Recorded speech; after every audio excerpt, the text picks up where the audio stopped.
नमस्कार मित्रों, आपका स्वागत है मेरे YouTube चैनल समराइज में। आज बात करेंगे केंद्रीय चुनाव आयोग के मुखिया ज्ञानेश कुमार की अध्यक्षता में हुई उस प्रेस कॉन्फ्रेंस के बारे में, जहां पे उन्होंने मूलतः लोकसभा में नेता विपक्ष राहुल गांधी जी के जो वोट चोरी के आरोप हैं उसका जवाब देने की कोशिश की है। ये अपने आप में एक स्वागत योग्य कदम हो सकता था अगर उन्होंने सच में जवाब दिए होते, लेकिन जो धूर्तता पहले कर रहा था चुनाव आयोग, अपने एक संवैधानिक संस्थान होने का जो अपमान कर रहा था, आज उसको उसने ज्यादा बढ़ाया है। आप याद करें कि पहले लोकसभा में नेता विपक्ष राहुल गांधी जी, जो खुद एक संवैधानिक पद पे हैं, उनके आरोपों को खारिज करने की बेहुदा कोशिश की थी जो असफल हुई। ये राहुल गांधी जी और लोकतंत्र में, उसकी प्रक्रियाओं में, मर्यादाओं में यकीन रखने वाले हर व्यक्ति की जीत। चुनाव आयोग लगातार उनसे कह रहा था कि आप 49A फॉर्म भरिए, शपथ पत्र भरिए और फिर शिकायत करिए, तब हम संज्ञान लेंगे। बेसिकली आरोपों को खारिज करने की कोशिश। राहुल गांधी जी ने साफ कहा कि मैंने भी एक प्रेस कॉन्फ्रेंस की है। कोई भी आदमी ये समझ सकता था कि प्रेस कॉन्फ्रेंस में बोल रहे हैं, ऑन कैमरा बोल रहे हैं, देश भर का ही नहीं दुनिया भर का मीडिया सामने खड़ा है। अगर चुनाव आयोग को आरोप गलत लग रहे थे तो आप उनके ऊपर कार्रवाई कर सकते हैं। आप भी एक संवैधानिक संस्था है। राहुल गांधी ने यह आरोप पार्लियामेंट में, यानी संसद में, लोकसभा में नहीं लगाए थे, तो उनको कोई इम्यूनिटी भी नहीं है। संसद में कही गई किसी बात पे बाहर मुकदमा नहीं चल सकता है, बाहर उस पर कोई कार्रवाई नहीं हो सकती। संसद उस पर विशेषाधिकार हनन या विशेष प्रिविलेज का मोशन ला सकती है, लेकिन बाहर कुछ नहीं हो सकता। और राहुल गांधी ने ये एक बहुत कायदे का काम किया था कि आरोप बाहर लगाए थे। तो अगर आरोप गलत थे तो केंद्रीय चुनाव आयोग उनके ऊपर कार्रवाई कर सकता था, मुकदमा कर सकता था, कोर्ट में जा सकता था। वो उसने करने की हिम्मत नहीं की। उसको लगा कि उनके बयानों को खारिज कर देने से बात समझ जाएगी, संभली नहीं। एक मिनट के लिए ठहर के राहुल गांधी के मुख्य चुनाव आयोग पे जो आरोप थे उनको देखिए। क्या क्या आरोप थे? पहला आरोप था वोट चोरी का। दरअसल वो कंप्लीट आरोप कि चुनाव आयोग भाजपा के साथ कल्यूजन में है, वो भाजपा का पंटर बन के खेल रहा है, बाहर से समर्थन नहीं दे रहा है, असल में उसने विलय कर लिया है और भाजपा के साथ मिलकर वो भाजपा के लिए चुनाव चोरी कर रहे हैं। वोट चोरी शब्द इस्तेमाल किया, वोट थेफ्ट। कैसे कर रहा है? फर्जी मतदाताओं को बढ़ा के। महाराष्ट्र चुनाव असल में इंटेंसिफाई ये अब हुआ है, यह आरोप अब ज्यादा बढ़ा है, लेकिन यह आरोप महाराष्ट्र असेंबली के इलेक्शन के तुरंत बाद से ही कांग्रेस और बाकी विपक्ष ने लगाने शुरू किए। जो बढ़ोतरी हुई है 20 to 25% एक एक कॉन्स्टिट्यूएंसी में मतदाता बढ़े हैं महाराष्ट्र में 5 महीने के अंदर। लोकसभा चुनाव में इंडिया अलायंस, जो इंडिया गठबंधन है कांग्रेस के नेतृत्व में विपक्षी दलों का, वो एक बड़े बहुमत से जीत हासिल करता है और 5 महीने बाद हुए चुनाव में वो बुरी तरह से हारता है। लेकिन इस 5 महीने में उतने वोटर बढ़ जाते हैं जितने 20 साल में नहीं बढ़े। तो वोट थेफ्ट का पहला तरीका वोटर बढ़ा के, तो असल में फर्जी वोटर बढ़ा के, ये पहला आरोप। दूसरा आरोप मल्टीपल वोटर, एक ही आदमी के मल्टीपल वोट। एक आदमी है, एक वोटर है, उसके 5-5 स्टेट्स में वोट है, उसके एक कॉन्स्टिट्यूएंसी में 5 बूथ पे अलग अलग वोट है। तीसरा, तो ये जो फर्जीवाड़ा है वो एक बड़ा डिलीशन ऑफ वोट्स, जहां पे आप जानते हैं और ये सबको पता होता है कि कौन सा इलाका मूलतः किस दल का समर्थक है। भारत में अगर आप देखें तो हम जानते हैं कि भाजपा डोमिनेशन वाली कौन सी सीट्स हैं, गैर डोमिनेशन वाली कौन सी सीट्स हैं। असल में अयोध्या वो हारे भी इसीलिए कि उनको लगा नहीं होगा कि हम हारेंगे। बीते कई सालों से अयोध्या आप जीतते जा रहे हैं, इस बार तो मंदिर था। तो डोमिनेशन वाली सीट्स पता होती हैं, और ऐसे में जहां पे विपक्ष मजबूत है, ट्रेडिशनली विपक्ष की सीटें रही हैं, वहां से वोटर्स का नाम डिलीट करना, मतलब इरेजर, डिसएनफ्रेंचाइज करना, मताधिकार से वंचित करना। मूल आरोप वोट चोरी। कैसे वोट चोरी? फर्जी मतदाता बनाना। एक कमरे के, एक बीएचके में, एक खोली में 100 लोगों को वोटर बना देना। एक मतदाता का नाम कई बार एक ही विधानसभा में 5 बूथों पे और कई बार 5-5 स्टेट्स में एक मतदाता का नाम रखना। डिलीट करना, जो आपको विपक्ष के समर्थक लगते हैं उनके वोटर्स को डिलीट करना, मशीन रीडेबल मतदाता सूची ना देना, क्योंकि अगर मशीन रीडेबल होगी तो बहुत आसानी से आप पढ़ लेंगे। जो विपक्षी दल हैं, आजकल बहुत सारे टूल्स हैं, एआई तो बहुत बाद में आया है। एक्सेल सीट पे अगर आप मशीन रीडेबल वोटिंग लिस्ट डाल देंगे तो सीधे सीधे साफ हो जाएगा कि कौन से मतदाता असली हैं, कौन से मतदाता फर्जी। मशीन रीडेबल ना देना, और उसके बाद बेहयाई करना कि अगर हम हाँ, और पोलिंग बूथ की सीसीटीवी फुटेज नहीं दी। अचानक शाम को 5 बजे के बाद तमाम जगहों पे बूथ पे वोटिंग बढ़ती है। पूरे दिन में 100 लोग एक बूथ पे वोट कर रहे हैं और शाम को 80 लोग आके कर जा रहे हैं आधे घंटे में। उसके सीसीटीवी फुटेज ना देना और उस पर भी बेहयाई भरा बयान देना कि माँ बहनों पे आएंगे। भारत में हर जगह सीसीटीवी लगा हुआ है जहां पे माँ बहनों बहुओं के वीडियो फुटेज शूट हो रहे हैं और उसको लोग देख रहे हैं। और अगर आपको माँ बहुओं बहनों के ऑनर की इतनी चिंता है तो आप रिकॉर्ड ही ना करिए। अभी भी 45 दिनों तक तो आप देते हैं, इसके पहले 1 साल तक आप रखते थे, और प्रत्याशी अगर मांगे तो आपको देना पड़ेगा। तो क्या चुनाव आयोग 45 दिनों के अंदर अगर वो माँ बहनों का कैमरा फुटेज दे रहा है, सीसीटीवी फुटेज, तो माँ बहनों का अपमान कर रहा है? तो ज्ञानेश कुमार जी ने जो आज किया, दरअसल चुनाव आयोग की इस प्रेस कॉन्फ्रेंस को अनुराग ठाकुर जैसा कोई भाजपाई मिन्नो भी संबोधित कर देता, कोई छुटभैया भाजपाई नेता अनुराग ठाकुर हुए, संबित पात्रा हुए, वो भी अगर संबोधित करके चले जाते तो कोई अंतर मैं देख नहीं पा रहा था। लेकिन असल में चीजें बहुत आसान थी। 2 संवैधानिक संस्थाओं में बैठे हुए लोग आमने सामने खड़े हैं। एक तरफ चुनाव आयोग है और दूसरी तरफ लोकसभा विपक्ष के नेतृत्व में पूरा विपक्ष। 300 सांसद चुनाव आयोग के खिलाफ प्रदर्शन करने गए थे, चुनाव आयोग से मिलने गए थे, उनसे अपनी शिकायत करने गए थे। हर सांसद संवैधानिक पद पर बैठा हुआ है। तो चुनाव आयोग के पास कुछ रास्ते बहुत आसान थे। राहुल गांधी ने जितने आरोप लगाए थे, एक विधानसभा का 6 महीने का अध्ययन करके लगाए थे। आप सीधे कह देते कि हम जांच करेंगे, आप एक इंक्वायरी बिठा देते, इस कन्फ्रंटेशन की, टकराव की नौबत ही नहीं आती। दूसरा तरीका था कि आप सीधे बोल देते कि ठीक है, हम 1 साल तक फुटेज रिटेन करेंगे। ये बेहयाई करने की जरूरत नहीं थी 273 साल लगेंगे। एक आदमी बैठ के 273 साल नहीं देख रहा है।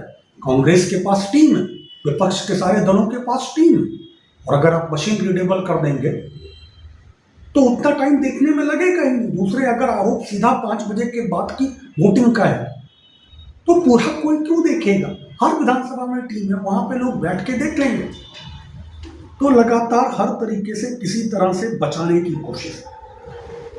महाराष्ट्र इलेक्शन में 8% वोट बढ़ जाना 6 महीने। आप कह सकते थे कि हम इसकी जांच करेंगे। और यहां पे एक खास बात, जो चुनाव आयोग बार बार बिहार में स्पेशल इंटेंसिव रिवीजन की बात इसलिए कर रहा है कि चुनाव के पहले स्पेशल इंटेंसिव रिवीजन होना चाहिए। आज ज्ञानेश कुमार ने कहा कि क्या चुनाव के बाद करेंगे? महाराष्ट्र और अरुणाचल प्रदेश, इन दोनों प्रदेशों में जहां भाजपा सत्ता में है, ठीक, और फिर से है, चुनाव आयोग की कृपा से है महाराष्ट्र में, वहां पे इन्होंने स्पेशल इंटेंसिव रिवीजन से यही हवाला देके मना किया था कि चुनाव के ठीक पहले, चुनाव के इतनी जल्दी ठीक पहले हम स्पेशल इंटेंसिव रिवीजन नहीं कर सकते, क्योंकि अगर इसमें जेन्युइन वोटर कटे तो ये लोकतंत्र के जो सिद्धांत हैं उनका अपमान होगा, उनके खिलाफ बात जाएगी। तो कुल मिला के, और आज ज्ञानेश कुमार ने एक और बहुत घटिया और भद्दी और अश्लील, लगभग अश्लील बात कही। जब उनसे कहा गया कि मशीन रीडेबल वोटर लिस्ट क्यों नहीं, तो उन्होंने कहा कि 2019 में सर्वोच्च न्यायालय, सुप्रीम कोर्ट ने अपने एक फैसले में कहा है कि मशीन रीडेबल वोटर लिस्ट से निजता का हनन होगा, वायलेशन ऑफ प्राइवेसी। पहली बात, 2019 में सुप्रीम कोर्ट ने ऐसा कोई आदेश नहीं दिया है। जिस प्राइवेसी केस की बात कर रहे हैं मुख्य चुनाव आयुक्त, केंद्रीय चुनाव आयुक्त, आसानी के लिए हम केंचुआ कह सकते हैं, वो निजता के अधिकार पे एक रिट पिटीशन थी, जिसपे सुप्रीम कोर्ट ने निजता के अधिकार का समर्थन किया।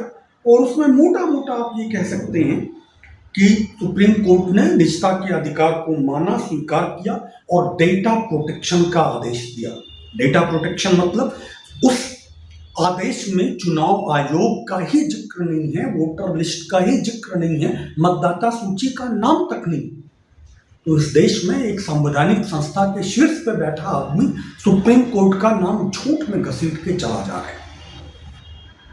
तीसरा बड़ा आरोप, तीसरी जो एक बड़ी बात इन्होंने कही और जो कि बहुत खतरनाक बात थी कि 65 लाख वोटर्स का नाम आपने डिलीट कर दिया है। विपक्ष ने, इंडिया गठबंधन ने, लोकसभा में नेता विपक्ष राहुल गांधी ने आपसे कहा, सुप्रीम कोर्ट की पिटीशन में कहा कि आप नामों की लिस्ट दीजिए, किस किस वोटर का नाम आपने बिहार से डिलीट किया है और कारण बताइए।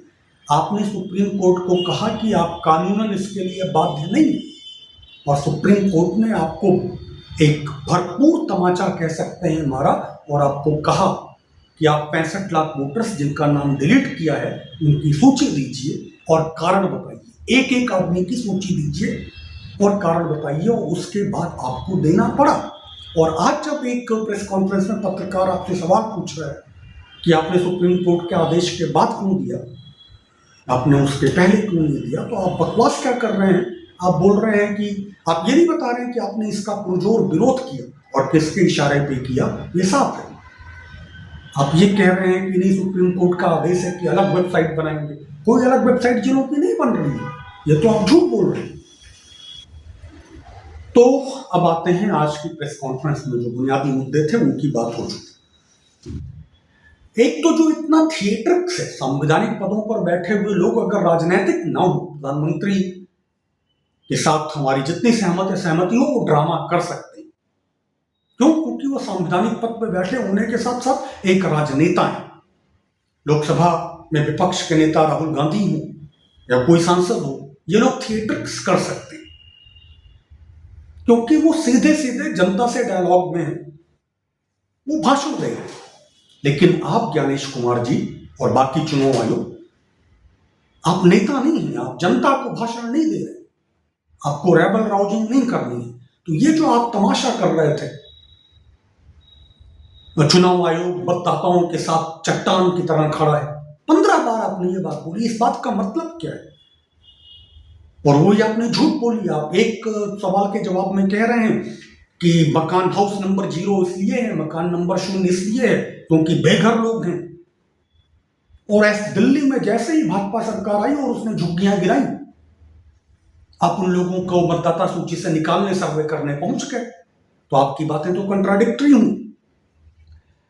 तो ये जो बकवास बातें हैं कि सीसीटीवी में माताओं, बहनों, बहुओं की तस्वीरें हैं, उनका वीडियो फुटेज है, कैसे जारी कर दें? तो ऐसे जारी करने में अगर आपको दिक्कत है तो आप सीसीटीवी पे प्रतिबंध की बात करिए। जो ट्रैफिक वायलेशन से लेकर के हर चीज के लिए जो सीसीटीवी लगी हुई है, जो लिफ्टों में सीसीटीवी लगी हुई है हमारी कॉलोनी में, वो सब जगह बंद हो। माताएं, बहुएं, बहनें सब में घूम रही हैं। तो ये एक बेशर्म तर्क है, बेहयाई भरा तर्क है और खड़ा नहीं होता है। आरोपों से ना केंद्रीय चुनाव आयोग डरता है ना मतदाता। मतदाता क्यों डरेगा आरोपों से? आरोप केंद्रीय चुनाव आयोग पे है, मतदाताओं पे नहीं। आरोप भाजपा के एजेंट्स पे है, आरोप भाजपा के लिए फर्जी काम कर रहे लोगों पे, मतदाताओं पे किसी ने आरोप नहीं लगाया है। आरोप चुनाव आयोग पे, और चुनाव आयोग डरा है, इसीलिए आज उसने प्रेस कॉन्फ्रेंस की है। ज्ञानेश कुमार यहाँ पे प्रेस कॉन्फ्रेंस में अपने मन से नहीं बैठे थे। राहुल गांधी जी के आरोपों ने और उसके बाद जो सामने आए तथ्य, धज्जियां उड़ा दी हैं आपकी पारदर्शिता और आपकी निष्पक्षता के दावों की, इसलिए आप प्रेस कॉन्फ्रेंस में बैठे हैं। तो डरते तो आप हैं, मतदाता बेशक नहीं डरता। आपने से एक सीधा सवाल पूछा एक पत्रकार ने कि आपको बिहार में कितने बांग्लादेशी, नेपाली मिले। पहली बात तो सुप्रीम कोर्ट तक ने आपको कहा कि आपको नागरिकता की जांच करने का हक नहीं, लेकिन आपने कहा कि चूंकि पीपुल्स रिप्रेजेंटेशन जो एक्ट है उसमें साफ लिखा है कि केवल भारतीय नागरिक ही वोटर हो सकते हैं, तो आपको जांच उस स्तर पे करनी पड़ेगी। लेकिन जब आपसे पूछा गया कि 65 लाख में जिनको आपने डिलीट किया कितने बांग्लादेशी और नेपाली हैं, आपके पास कोई जवाब नहीं था। आप जलेबी छानने लगे सब शब्दों की। आप बताने लगे कि बीआरओ के पास मौका है, बीएलओ के पास मौका है, बूथ एजेंट के पास मौका है। साहब सवाल सीधा था, आपको बिहार में कितने बांग्लादेशी, नेपाली या अन्य म्यांमार बर्मा के लोग मिले? आपको एक भी नहीं मिला, बहुत साफ बात है। तो आपकी पूरी कवायद झूठ की बुनियाद पे। दूसरी दिक्कत आपसे पूछा गया कि एक एक आदमी के 4-4 एपिक कैसे मिल रहे हैं, तो आपने कहा कि दो बातें। एक पहला ये कि डुप्लीकेट एपिक दो तरीके से हो सकता है। एक वोटर यहाँ, मैं खुद बस्ती का हूं, आज मुंबई में रह रहा हूं, मैंने दोनों जगह बनवा लिया और फिर वहां से डिलीशन होगा तो ठीक होगा। तो इसके लिए तो मशीन रीडेबल अगर लिस्ट मिले तो सबसे अच्छा है।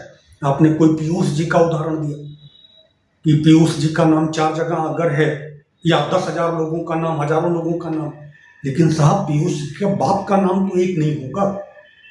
पीयूष नाम के इस देश में हजारों होंगे, समर नाम के इस देश में हजारों होंगे, लेकिन पिताओं के नाम अलग होंगे, पते अलग होंगे। तो आपका ये तर्क भी, जवाब भी भोथरा निकला, एकदम बचाव की मुद्रा में निकला। दूसरे आपने जो माना वो खतरनाक बात है। आपने कहा कि आपको 3 लाख लोग ऐसे मिले जो अलग अलग थे लेकिन जिनका एपिक नंबर 1 था। आपने हरियाणा और बंगाल का उदाहरण दिया कि एक हरियाणा में है, एक बंगाल में है, लेकिन दोनों का एपिक नंबर 1 है। आपने इसको सुलझाया, कैसे सुलझाया वो सवाल बाद में। दोनों के एपिक नंबर, जो यूनिक नंबर आपका दावा है, वो एक हो कैसे गए? और उसके बाद जब आप बोल रहे हैं कि 2003 के पहले तकनीकी, हाँ, तो ये पहला सवाल कि जो एक नंबर हरियाणा और बंगाल वाले का सिमिलर एपिक नंबर, सिमिलर नहीं सेम एपिक नंबर कैसे हो जा रहा है? फिर आपने बोल रहा कि एक व्यक्ति अनेक, 2003 से पहले तकनीकी सुविधा नहीं थी। तो तकनीकी सुविधा नहीं थी ये बात ठीक है, लेकिन एक आदमी, एक आपने बताया कि गांव से शहर आ गए, एक शहर से दूसरे शहर चले गए, ठीक है, लेकिन एक विधानसभा में 5 जगह पे वोटर कैसे नामित है ये आपने नहीं बताया, और ये खतरनाक बात है। एसआईआर में हड़बड़ी क्यों? आपने कहा कोई हड़बड़ी नहीं है, चुनाव के पहले करते हैं। आप एक तो हर साल रिवीजन करते हैं, वो सिस्टमेटिक रिवीजन है। बिहार का इसी साल जनवरी में हुआ है। महाराष्ट्र और अरुणाचल, मैंने बताया आपको कि आपने इसी आधार पर खारिज किया कि चुनाव बहुत करीब है, और बिहार और बंगाल में आप इसीलिए लागू कर रहे हैं कि चुनाव बहुत करीब हैं। तो आपके ही 2 तर्क हैं, और ज्ञानेश कुमार जी आप ही के हैं, चुनाव आयोग के ही। तो ये कैसे हो रहा है आपको ये बताना पड़ेगा। आपने कहा कि मतदाता सूची एक विषय है, मतदान दूसरा, ठीक बात। इसका मतलब आप सीधे सीधे मान रहे हैं कि एक ही मतदाता कई कई जगह, ये तो आपने कंसीड कर लिया, ये तो आपने कन्फेस कर लिया कि एक ही मतदाता कई जगह पे अपनी सूची में मौजूद है।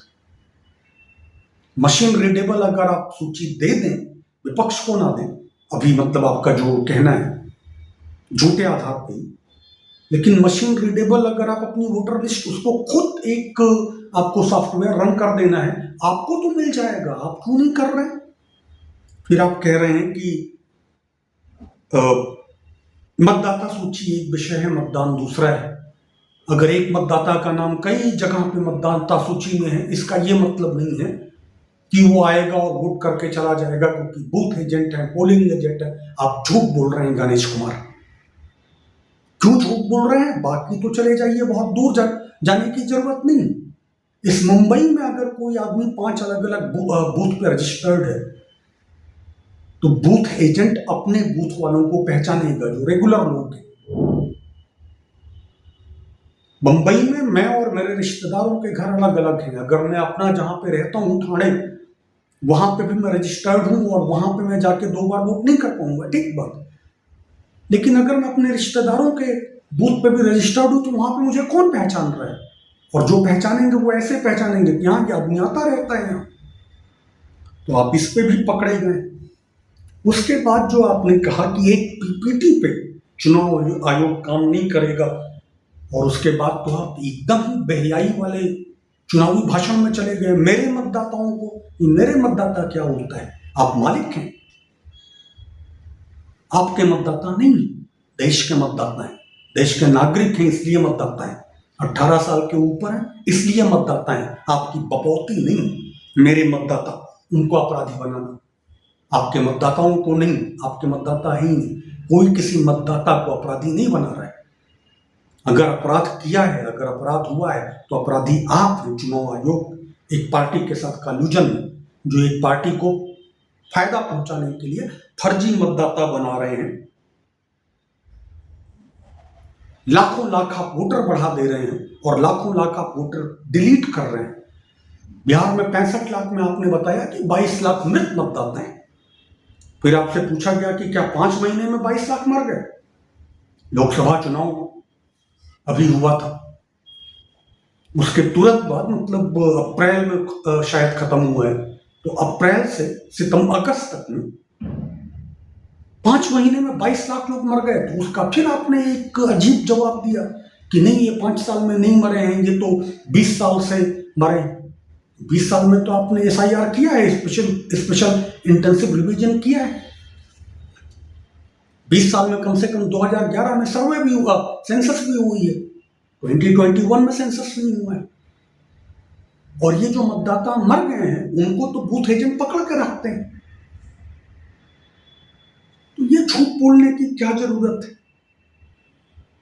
फिर आपने कहा कि राहुल गांधी एफिडेविट दें। क्यों एफिडेविट दें? क्योंकि पीपुल्स रिप्रेजेंटेशन एक्ट में लिखा हुआ है कि अगर कोई आदमी कहीं का मतदाता नहीं है और वो शिकायत कर रहा है तो विटनेस की तरह कर सकता है। ठीक बात। राहुल गांधी मान लीजिए आप उनसे एफिडेविट मांग रहे हैं। अनुराग ठाकुर ने भी आरोप लगाया है, भाजपा के सांसद, कि रायबरेली में गड़बड़ी है, वायनाड में गड़बड़ी है, और कहां कहां गड़बड़ी, उन्होंने भी सूची जारी की और आपने उनसे एफिडेविट नहीं मांगा। जब पत्रकारों ने आपसे इस पे पूछा तो आप फिर से जलेबी छानने लगे। तो ये सारा पहला जो मुद्दा है कि आपकी जलेबी छानना, विपक्ष के नेता को आप दम फूंक के ललकार रहे हैं, और आपने फिर एक बड़ी भावनात्मक की, अगर 1 हफ्ते के अंदर ऐसा नहीं है तो ऐसा नहीं है राहुल गांधी के लिए। तो अगर 1 हफ्ते के अंदर राहुल गांधी ने शपथ पत्र नहीं दिया तो क्या? आप संवैधानिक बॉडी में, मैं आपसे कह रहा हूं, हम सब आपसे कह रहे हैं, राहुल गांधी पर मुकदमा कर दीजिए। वो देश की जनता के साथ झूठ बोल रहे हैं, वो देश की जनता को गुमराह कर रहे हैं, एक संवैधानिक संस्था पे हमला कर रहे हैं, अपने आप बात साफ हो जाएगी। लेकिन आप वो नहीं करेंगे। क्यों नहीं करेंगे? क्योंकि आपकी चोरी पकड़ी गई।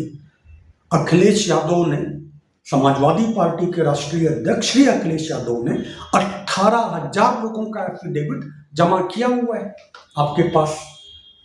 बीजू जनता दल बीजेडी ने उड़ीसा में हजारों लोगों का एफिडेविट जमा किया हुआ है, जहां पे वोटों में गड़बड़ी, आपने मतदाता सूची में गड़बड़ी की है, और आपने आज तक उस पर एक्शन नहीं लिया है। ये सवाल आपसे एक पत्रकार ने पूछा, शायद हमारी जेएनयू सीनियर ही, उस पर फिर से आपने जवाब नहीं दिया, आप जलेबी छानने लगे मेरे मतदाताओं। तो जहां पे आपको एफिडेविट मिले हैं वहां पे आप बैठे हुए हैं। और ये जो 45 दिनों की आप बात कर रहे हैं कि 45 दिनों के अंदर कंप्लेंट्स क्यों नहीं आ रही, तो साहब आप खुद बदमाशी कर रहे हैं। आप मशीन रीडेबल वोटर लिस्ट देंगे नहीं, आप सीसीटीवी फुटेज देंगे नहीं, और इंडिविजुअली आपने ही बताया है कि अगर इंडिविजुअली एक एक बूथ का सीसीटीवी फुटेज और मतदाता सूची देखना पड़े तो 273 ईयर्स लगेंगे, 273 साल लगेंगे। तो राहुल गांधी जी और उनकी टीम को, नेता विपक्ष है, पूरी बड़ी टीम है उनके पास, और उसके बावजूद सिर्फ एक असेंबली कॉन्स्टिट्यूएंसी, लोकसभा में नहीं, एक असेंबली कॉन्स्टिट्यूएंसी के फुल डेटा एनालिसिस में 6 महीने लग गए। 6 महीने इसलिए लग गए क्योंकि वो मशीन रीडेबल नहीं, आप उसको एक रन नहीं कर सकते हैं, एक कोई सॉफ्टवेयर, कोई प्रोग्राम रन करके आप नहीं देख सकते हैं कि कितनी आसानी से ये बात हो जाती है। तो आप पहले ऑब्स्टेकल खड़े कर रहे हैं कि 45 दिनों में कोई कंप्लेन कर ना पाए, और उस ऑब्स्टिकल के बाद जब वो कर नहीं पा रहे हैं 45 डेज में, तो आप कह रहे हैं कि अब 45 डेज हो गया, अब हम सारे सबूत मिटा देंगे, अब हम सीसीटीवी फुटेज डिलीट कर देंगे, अब हम ये कर देंगे, अब हम वो कर देंगे। सुप्रीम कोर्ट को आप बोल रहे हैं कि आपको मतदाताओं को डिलीट करने का कारण बताने की जरूरत नहीं। मुख्य चुनाव आयुक्त जी और आपके साथी चुनाव आयुक्त लोग, ये चुनाव आयोग की अपनी लेजिटिमेसी पे आपका हमला है। आप चुनाव आयोग की इंटेग्रिटी पे सवाल खड़ा कर रहे हैं। आप अपने आप की इंटेग्रिटी पे सवाल खड़ा कर रहे हैं और आपका व्यवहार आपको सस्पेक्ट बना रहा है। और याद रखिएगा कि history is one of the most unkindest जजेज of not only people but also the times and their role in bringing those times. Fidel Castro ने पहले अस्पर विद्रोह के बाद एक बहुत शानदार बात कही थी कि हिस्ट्री विल एब्सॉल्व मी, इतिहास मुझे दोष मुक्त करेगा। मनमोहन सिंह ने संसद में कहा था history will be kinder to me, इतिहास मेरे लिए बहुत दयावान होगा, जो बहुत हमले हो रहे थे उनके ऊपर। और हम आपको बता रहे हैं, इस देश के मतदाता आपको बता रहे हैं कि history will not absolve you, इतिहास आपको दोष मुक्त नहीं करेगा।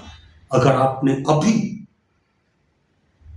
अपनी करतूतें, मैं जानबूझ की शब्द इस्तेमाल कर रहा हूं, नहीं सुधारे, तो हिस्ट्री विल कन्विक्ट यू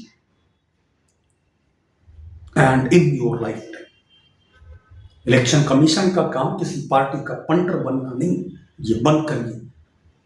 चुनाव आयुक्तों का काम इमोशनल भाषण देना, माँ बहनों का ऑनर और क्या क्या बात करना और चट्टान की तरह मतदाताओं के साथ खड़े होना और मेरे मतदाता करना नहीं। मेरे भाइयों बहनों और मेरे मित्रों वाली बात आपसे उम्मीद नहीं, ना कोई करता है ना वो आपका काम। आपका काम है मशीन रीडेबल वोटर लिस्ट देना, सुप्रीम कोर्ट का झूठा बहाना बनाए बिना। वोटर लिस्ट में आधार कार्ड नहीं जुड़ा हुआ है, वहां पे बायोमेट्रिक्स नहीं है। सुप्रीम कोर्ट का फैसला आधार पे था, क्योंकि आधार कार्ड में मेरे बायोमेट्रिक्स है, माई रेटिनल इमेज है, मेरे फिंगरप्रिंट्स हैं। वोटर लिस्ट में ईपीआईसी में ऐसा कुछ नहीं है जो आपको छिपाने की जरूरत, और आप झूठ बोल रहे हैं। ये झूठ बंद करिए, चुनाव को असल लेवल प्लेइंग फील्ड बनाइए जो उन्हें डेमोक्रेसी में होना चाहिए। और इस तरह की प्रेस कॉन्फ्रेंस आप एक अच्छी जीत है लोकतंत्र की कि आप मजबूर हुए, और आपको जल्दी दूसरी भी शायद करनी पड़े।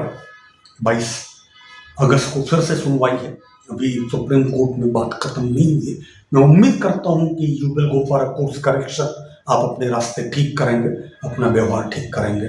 फिर से मिलते हैं मित्रों, आज के लिए बस इतना ही। सी यू ऑल, बाय बाय।